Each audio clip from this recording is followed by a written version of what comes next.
the credit. Oh, Mr. Chair, that was an amazing. Thank you. That was an amazing contribution from the member who has resumed his seat. He has quoted as his authority for his rather ridiculous statements page 14 of the bill. Well, actually, page 14, I have to say, Mr. Chair, is actually written by the Honourable Clayton Cosgrove. Now, there's a certain sort of it's his own statement on his minority report for the bill, and he says that that's the authority for his ridiculous statements that I've just proven quite wrong. Now, there's a thing that's known by some sort of phrase. We won't use it because it's probably unparliamentary, but to actually quote oneself as an authority for a statement. Point of order, Honourable Clayton Cosgrove. Point of order, Mr. Speaker. There's a very clear ruling about misrepresentations. The quote from here is not from me, it's from a cabinet paper contained within a minority report. It's not my words, it's quoted from a cabinet paper. That member is misrepresenting the position, and she knows. I'm not sure that's a point of order. The Minister will continue if the member still has further calls where he can rebut. This is a debate. Yes, thank you, Mr. Chair. I think it's very important when one is quoting a cabinet paper to actually quote it in context and state exactly what it is, and that when one says that there is a Ministry of Justice statement, well, that's fine. There is a Ministry of Justice statement, but the member should not come down to the House and say that therefore it's my department that's saying it. It's not. It's the Ministry of Justice. He should be absolutely straightforward with the House and not get down to that sort of nonsense. So they obviously don't like to hear that, Mr. Chair, because they're bellowing away.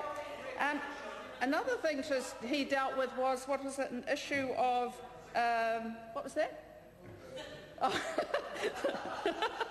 No, he didn't want to talk about parole. He was saying that that Labor are not soft on crime. And that's good to hear, because they've just had 9 years to prove it.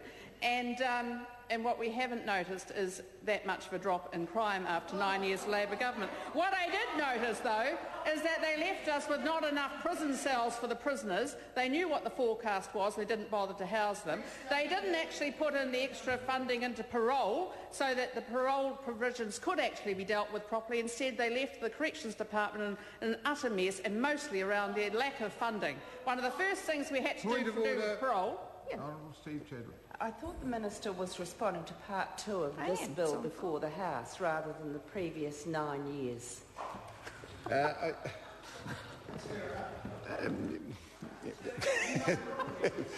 I did, and I mean, the Minister's not the first person to transgress that tonight, but she may be transgressing it a little more broadly than some other people have. So I think it's a timely reminder. I was actually just starting to look up the bill to see what Part 2 actually said.